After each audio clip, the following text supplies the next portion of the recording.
इख्तिताम हफ्ता चीनी वज़ीर आज़म ली चियांग ने इस सदी के सबसे बड़े आबी तवानाई के मंसूबे की तामीर का इफ्तिताह किया है। मंसूबे के तहत चीन का जो इलाका है तिब्बत, वहाँ की सतह मुर्तफा से भारत और बांग्लादेश जाने वाले दरिया ब्रह्मपुत्रा पे अगले 10 बरस में 170 अरब डॉलर से 5 हाइड्रो डैम्स बनाए जाएंगे। इनसे 300 अरब किलोवाट बिजली पैदा होगी, जो चीन की लगभग 15% यानी 30 करोड़ आबादी की ज़रूरियात पूरी करेगी। यूँ समझ लें कि ये डैम्स साल में इतनी बिजली पैदा करेंगे जितनी इस वक्त बरतानिया साल में खर्च करता है। ब्रह्मपुत्रा को चीन में दरिया यालुंग ज़ांगपो कहा जाता है। ये डैम भारतीय सरहद से 50 किलोमीटर के फासले पे उस जगह तामीर किए जा रहे हैं जहां दरिया मोड़ काटते हुए तिब्बत की सतह मुर्तफा से तेजी के साथ 2000 मीटर नशेब में गिरता है। चीन ऊंचाई से नीचे आने वाले इस दरिया की बेपनाह तवानाई को इस्तेमाल करना चाहता है। इस जगह से दरिया भारतीय रियासत अरुणाचल प्रदेश में दाखिल होता है और फिर आसाम से होता हुआ बांग्लादेश से गुजर के खलीज बंगाल में जा गिरता है। रियासत अरुणाचल प्रदेश को चीन मगरबी तिब्बत का हिस्सा मानता है, जिस पर बकौल चीन भारत ने नाजायज कब्जा कर रखा है। हालांकि चीनी हाइड्रो मंसूबा run of the river project है, यानी पानी से बिजली तो पैदा की जा सकती है मगर उसे तादेर दीगर मकासद के लिए ज़ख़ीरा नहीं किया जा सकता। चीन की तरफ से इस वक्त ब्रह्मपुत्रा का जितना पानी भारत में दाखिल होता है तकरीबन उतना ही पानी हिमालय के उस रुख से उन चश्मों से दरिया में दाखिल होता है जो भारतीय हुदूद में है। यानी अगर चीन ब्रह्मपुत्रा का पानी रोकना भी चाहे तो भारत और बांग्लादेश को ज़्यादा से ज़्यादा 30% कम पानी मिलेगा। मगर अरुणाचल प्रदेश के वजीर आला का दावा है कि इतनी मिकदार में पानी की कमी से उनकी रियासत और आसाम की 80% ज़राअत मुतासिर हो सकती है।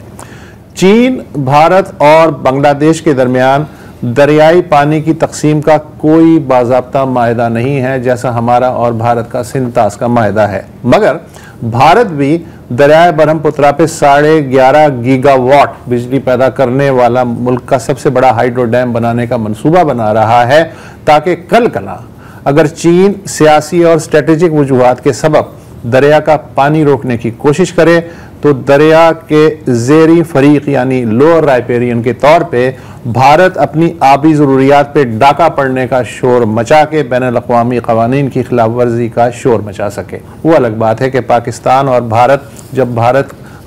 बांग्लादेश जब भारत को बैनुल-अक़वामी आबी हुकूक याद दिलाते हैं तो भारत बहरा बन जाता है।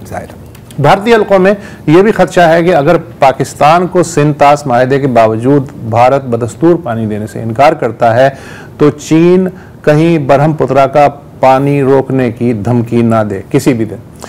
यह महज भारतीय खदशा नहीं बल्कि एक चीनी स्कॉलर है विक्टर गाओ, उन्हें चीनी इस्टेब्लिशमेंट का गैर सरकारी तर्जुम कहा जाता है। वो भी इस भारतीय खदशे को मुकम्मल तौर पर मुस्तरद नहीं करते। China is on the upper stream. That's a reality. And I do not want to see India in the midstream doing funny things against the people in Pakistan on the downstream. And peaceful cooperation will be absolutely necessary between China and India and between India and Pakistan as far as water in these mighty rivers is concerned. जी अच्छा, Victor गाओ साहब, ये जब Indus water treaty की बातें हो रही थी ना ऑपरेशन सिंदूर के दौरान, ये उस वक्त का क्लिप है। तो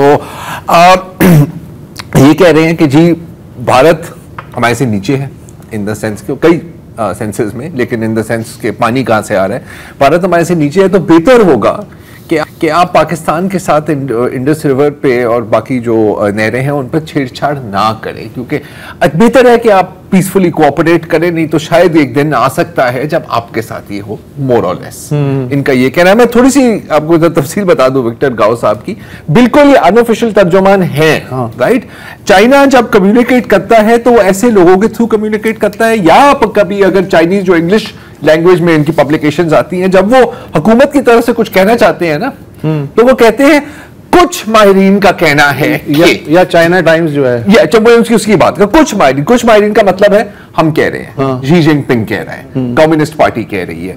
और ये एक्चुअली साबिक चाइनीज प्रीमियर डेंग शाओपिंग के ट्रांसलेटर और तर्जुमान रहे हैं, तो मतलब टॉप लेवल का बंदा है। अच्छा, ये टाइमिंग ऐसी हो गई है कि जैसे लग रहा है कि चीन ने इसलिए किया है कि भारत को सबक सिखाया जाए पाकिस्तान के हवाले से, लेकिन ये जितना बड़ा मंसूबा है, ऐसे नहीं है कि ये भी है कि तिब्बत का जो इलाका है उसमें वो एक वैसे कंट्रोवर्शियल इलाका है, लेकिन वहां पे भी अपना होल्ड मजबूत करने के लिए, दूसरा भारत के साथ आपके लॉन्ग रनिंग वैसे भी इश्यूज हैं, तो इसकी प्लानिंग तो आज की नहीं है, तो बहुत पुरानी है, लेकिन टाइमिंग की वजह से शायद ये लग रहा है कि अब भारत कह रहा है कि यार हम जो कर रहे हैं पाकिस्तान के साथ, अब हमारे साथ भी वही हो रहा है। ये कॉरलरी बेनिफिट्स कहते हैं। जैसे उसने ने कहा ना कि अगर किसी दिन जरूरत पड़ी स्ट्रेटेजिकली या टैक्टिकली, तो आपके पास ये एक पत्ता है जो आप टेबल पर डाल सकते हैं, और ये डालने की जरूरत नहीं, सिर्फ ऐसे करना, दिखाई करने की जरूरत है। हाँ, वो गलती से कभी कभी बंदा यूं दिखा देता है ना कि यार। अच्छा, अब मैं जो 2-3 डेवलपमेंट बता रहा हूँ, इसका डायरेक्ट तो कोई ताल्लुक नहीं है ब्रह्मपुत्रा पे जो चीनी प्रोजेक्ट है उससे, लेकिन फिर भी हो भी सकता है। आप दोनों पंडित हैं तो आप मुझे जरा बताइएगा। मसलन जो भारतीय वजीर खारजा जयशंकर हैं, हाँ, उन्होंने 5 बरस बाद जो गलवान की झड़पें हुई थी जी, उसके बाद 5 बरस के बाद चीन का दौरा किया है। उनसे पहले वजीर दिफा राजनाथ सिंह और कौमी सलामती के मशीर अजीत दोवाल बीजिंग जा चुके हैं। ये जो 31 अगस्त आने वाला है, इसमें शंघाई में SCO का सरबराह इजलास समिट मीटिंग हो रही है। उसमें ज़ाहिर है ईरान के सदर भी आएंगे, पाकिस्तान से भी कोई प्राइम मिनिस्टर वगैरह जाएंगे, तो मोदी के लिए वहाँ जाना भी मुश्किल है, ना जाना भी मुश्किल है। इसके बाद भारत ब्रिक्स कॉन्फ्रेंस की समिट की दिल्ली में मेज़बानी करेगा। वहाँ ज़ाहिर है चीनी सदर को भी बुलाना पड़ेगा, या नहीं आएंगे या नहीं आएंगे, इसका दारोमदार भारत के रवैये पे होगा। भारत की इस वक्त मुश्किल ये है कि उसकी एक आंख वाशिंगटन की तरफ है, दूसरी बीजिंग की तरफ है कि वो क्या कर रहा है। तो आप लोगों का क्या ख्याल है कि अगले चंद माह में ये जो हो रही हैं कॉन्फ्रेंसें हो रही हैं और मुलाकातें, इनकी बदौलत चीन भारत या भारत और पाकिस्तान के दरमियान कोई वाटर ट्रूस, आबी जंगबंदी हो जाएगी? मुझे नहीं, या कोई शक्ल निकल, मुझे नहीं लगता, बिकॉज डोमेस्टिकली ये इम्पॉसिबल है मोदी के लिए, मेरी नज़र में। दूसरी चीज़ ये है कि जैसे आपने जिक्र किया ना, अजीत दोवाल गया है जी, एक और भी उनके, मैं जयशंकर भी शायद नहीं, मैंने वही कहा। अच्छा, आपने ये बोला था ना, मैं शायद मैंने पूरी तरह सुना नहीं। मेरा ख्याल है ये थोड़ी सी अब डेस्परेशन है, क्योंकि ये अब इनको रियलाइज हुआ है, जैसे कि बड़ी हैरत के साथ ना मैंने देख रहा था वो इंडियन किसी आर्मी जनरल की, कि सर हमने तो पाकिस्तान पर हमला किया, हमें पता लगा कि हम तो चीन के साथ भी लड़ रहे हैं शायद। आई मीन जैसे कि यार जो बच्चे को पता है कि you know if you attack N ally of your enemy, तो वो आएगा बीच में, राइट? तो पॉइंट इज कि अब ये भी देख रहे हैं कि अच्छा, ये ट्रंप और पाकिस्तान की जो थोड़ी बहुत एक आइस मेल्टिंग हुई है, व्हाइट हाउस में मीटिंग्स हुई हैं, बाकी वगैरह वगैरह, अब वो देख रहे हैं कि यार शायद हमें चाइना के साथ थोड़ी सी टेम्परेचर डाउन करना चाहिए, मैनेजेबल करना चाहिए। टेम्परेचर डाउन हो सकता है। चीन ने कई बार कोशिश की और पेशकश भी किया कि यार बेहतर है कि आप ये चीजें हमारे साथ सेटल कर ले, लेकिन गरूर, जब आप गरूर में होते हो तो आप नहीं सोचते ना।